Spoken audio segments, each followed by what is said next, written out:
Risk of Rain 2. Undoubtedly one of my favorite roguelites to date, in large part due to its huge roster of characters. Each one has so many unique abilities and traits that it's near impossible to rate any of them on a tier list. Which is exactly what I'm going to do today. Quick note, these will be very brief descriptions of characters, pretty surface level stuff, so I most likely won't get into every single thing and aspect of each character. This is much less of a character guide than it is, well, a tier list. Also, I don't have all the abilities unlocked for every character, so if I miss out on a game-changing ability, let me know in the comments. Also, you can make fun of me for not getting the skins for every single character. Alright, let's get into it. So, let's kick things off with Commando. Commando is, well, Commando. There's not a lot to describe here. He's your basic starter character. He's very easy to use and very easy to learn, and he has no large strengths or weaknesses, and is great for newcomers who are still learning the game. His abilities are very straightforward and simple enough to use, albeit kinda underwhelming in terms of damage. However, due to his blank slate nature, you can take a lot of different paths with him in terms of item combos, since most items will work pretty well with him because he has no real lacking weaknesses. Along with this, although his abilities may be underwhelming in terms of damage, they have pretty quick cooldowns, so you can spam and combo them a fairly good amount. They also have pretty good range, which is great, as Commando needs to keep his distance from enemies due to his lackluster burst damage. Basically, Commando is a perfect beginner character for newcomers, and although he has no super special attributes that make him very viable, and his DPS and AoE is a little lacking, he can still be very effective in the hands of an experienced player. So, A tier. Next, Huntress. The best, and only, archer in the game, Huntress is definitely a crowd favorite, and for good reason. She can plow through multiple enemies with her boomerang, laser glaive, and air rain and ballista, dealing tons of damage while also being very mobile due to her sprint and shoot ability along with her blink abilities. She's definitely a favorite to many players, largely due to her versatility in battle, great mobility, and fun to play nature. Her primary also auto-aim, so I can actually feel good about my aim when playing as her.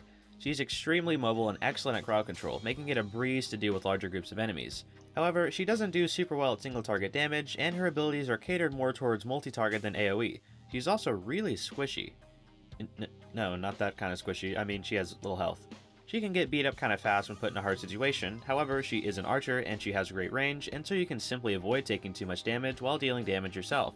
She's kinda like a Commando for more experienced players in my opinion. She takes time to figure out, but is a bit basic and easy to learn compared to other characters.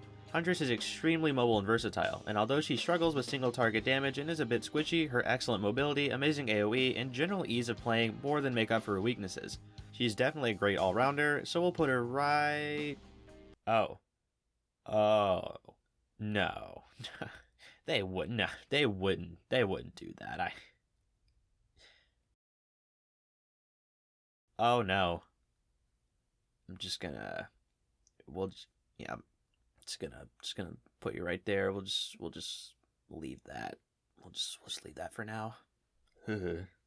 Next, MUL-T.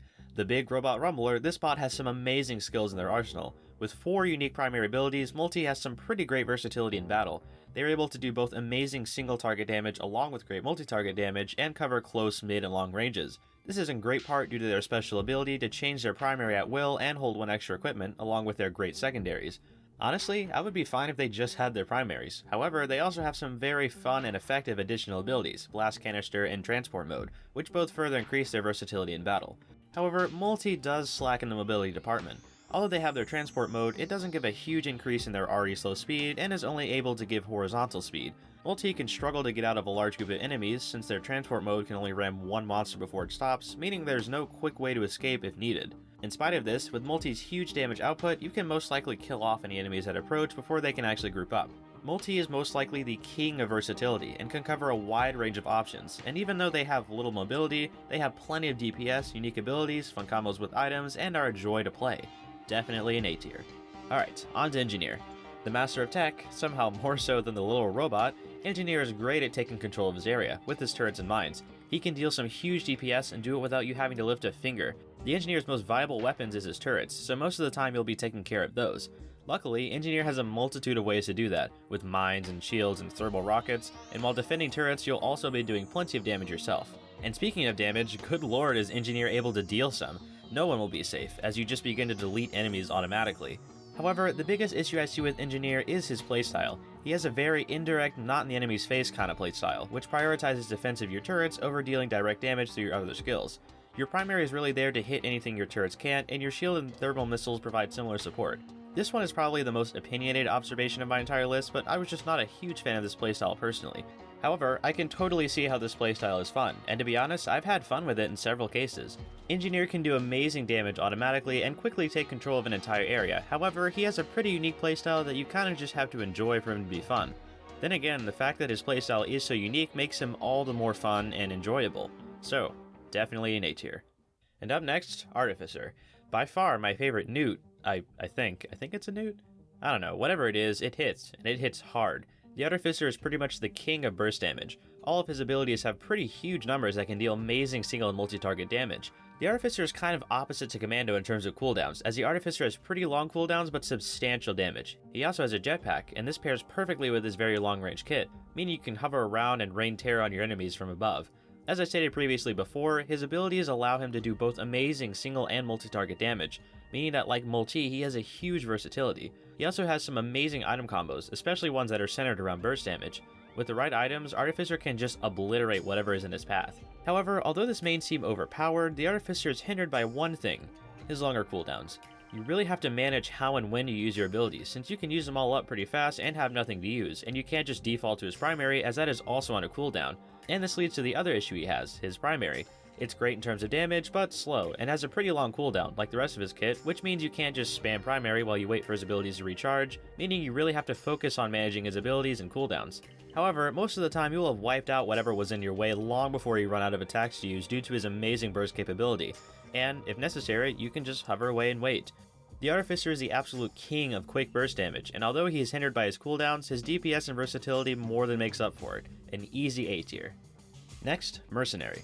I definitely have a love for melee characters in this game, and Mercenary is an excellent melee character, so logically I love him, I guess.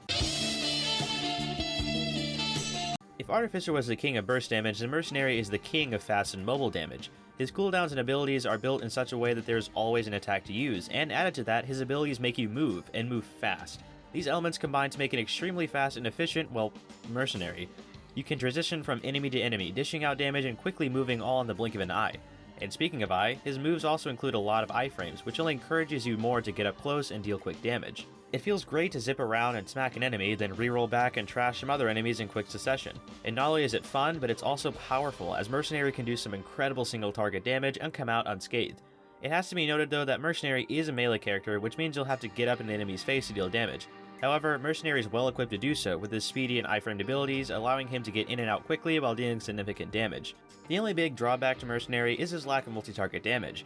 He has incredible single-target abilities, but when it comes to large groups, Mercenary does struggle a bit. However, if played well, Mercenary can overcome this issue by whizzing through large groups of enemies and slowly picking them off a couple at a time. You can also pair him with items like Ukulele that will help him deal with large groups in a timely manner. And speaking of items, Mercenary also has some pretty great item combos, which can center around boosting his already cracked single target damage or giving him multi-target potential. Overall, Mercenary is a super fun and super fast melee character who can deal big damage constantly and quickly to enemies. And even though he does have a bit of a fallback when it comes to multi-target damage, he can still work his way through large groups of enemies easily enough. That definitely deserves a spot on the A tier. Next, Rex. Rex is a very interesting character. His big gimmick is his trade-offs of damage and health. Pretty much all of his abilities deal damage to enemies while dealing damage to or healing Rex himself. This is very unique to the character, as no other character in the game has a trade-off like this. This already makes Rex very interesting just for the new and fresh gameplay that arises from his unique gimmick.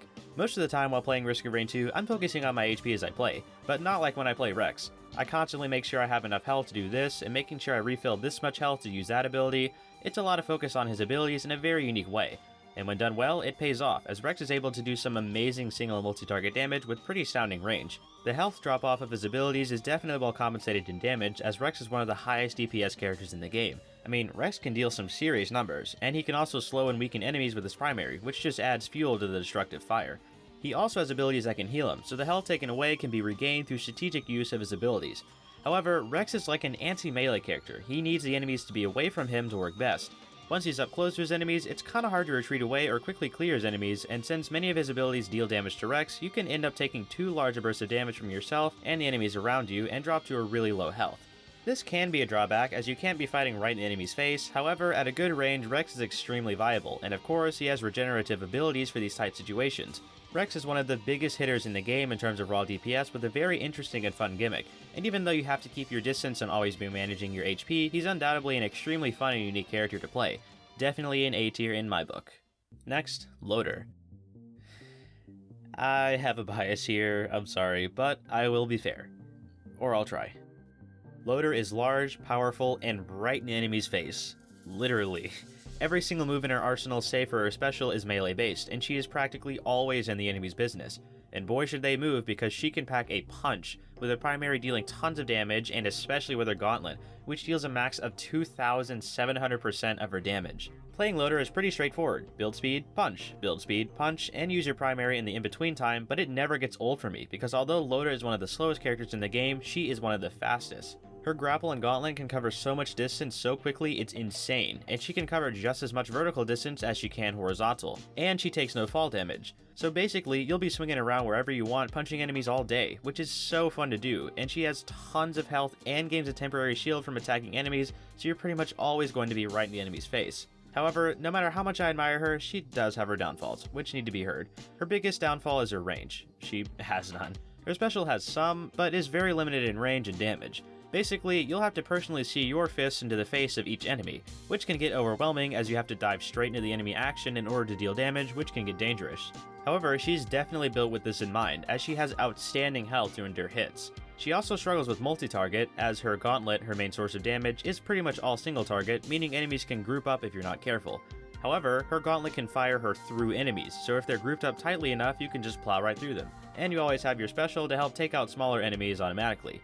Loader is a beast at damage and can take a ton of hits, and although she lacks range and multi-target capabilities, her insane single target and damage more than makes up for her shortcomings. Easiest aid I ever aid. On to Acrid. This poisonous, well, being, I guess? Yeah, we'll go with that. Shackled, but now trotting about in the open world, Acrid, like Rex, has a very fun and unique playstyle attributed to him, his poison. Acrid's kit carries with it a high number of highly acidic abilities. Essentially, most of Acrid's abilities apply a debuff to enemies that slowly drains their HP. It won't kill, but it's still very effective, as the poison effect can slowly do a lot of damage to enemies.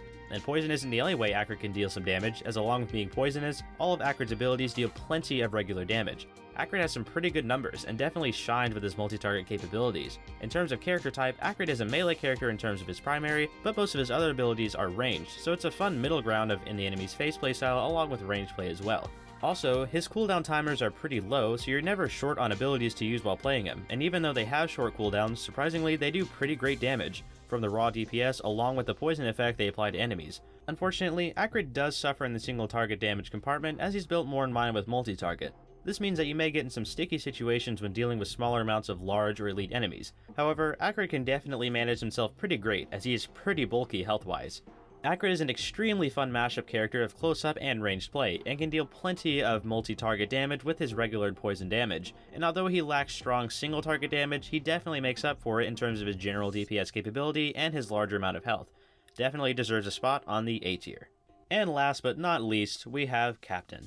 While it's debatable exactly what kind of Captain is, I think we can all agree he is definitely the Captain of cool. I mean, you've got a shotgun, airstrike, supply drop, it's like a mini-trap back to the old Call of Duty games. Good times.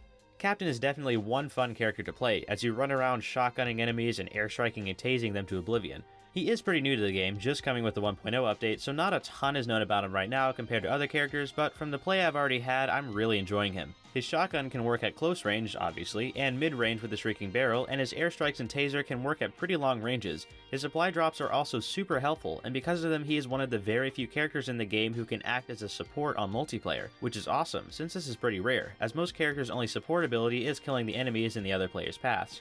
Captain's only big downside is he feels a little slow and can't unleash huge multi-target damage if he's in a tight spot with a lot of enemies. He deals well with single target damage, or better yet small groups of enemies, but can get overwhelmed if you're not careful. However, he has so many viable ways to stay out of that situation that it's not a super big deal. His airstrikes can clear enemies grouping up, his taser can stun them, and his supply drops can assist as well. Captain is a very fun, very action-like character, with his shotgun, airstrikes, and taser, and his supply drops are a huge help to both you and your teammates if you're in multiplayer. Although he is slow and can get overwhelmed quickly, so long as you're careful and use him correctly, you'll often not fall into these situations in the first place. That's an A spot right there. And so, that's my official tier list for Risk of Rain 2 characters. Oh, what's that? Why are they all in the same tier? Well, it's in the title. This is a really bad tier list. Risk of Rain 2 is an astounding game, in large part due to its astounding characters. Each one is so uniquely diverse and, well, unique that a tier list is literally impossible to make. Tier lists are made to convince you that one character is better than the other, and while that may be valid in some games, that is not the case with Risk of Rain 2. Sure, some characters may have more health or more base damage than the other, but the characters in every situation have some sort of skills or gimmicks that make up for their downfalls. And, even if two different characters have just differing stats, the sheer uniqueness and fun of each character is more than enough reason to play them as you wish. Don't play a character just because it's high on a tier list. Play it because it's fun to you to play. Nearly every tier list you will hear from different people on Risk of Rain 2 characters is different anyway, which only proves my point that it's impossible to make one. So when I set out to make this tier list, I was inevitably doomed to failure from the start. But that's okay, because what matters is that you have fun with the characters, and not that you just use the optimized ones. But, this tier list right here, this one's cool, this one gets a pass, just hear me out. According to this tier list, people who subscribe and ring the bell can get notified of all of my content and stay up to date with my channel. I mean, can't argue with that tier list. You know, tier list may not work for Risk of Rain 2, but that's a pretty convincing tier list. You know, I'm not saying you have to, but, you know, it'd be pretty cool if you could just, you know, go ahead and just maybe, you know, subscribe and do the notification bell to be up there. I'm just saying, it's not me. It's just a tier list. I'm trying to help you out with optimization, you know? I'm trying to make your YouTube watching experience the most optimized and overpowered. Subs to me are just overpowered in YouTube, the game. Like, we just have broken stats. I'm pandering. I'm sorry. I'm so stupid.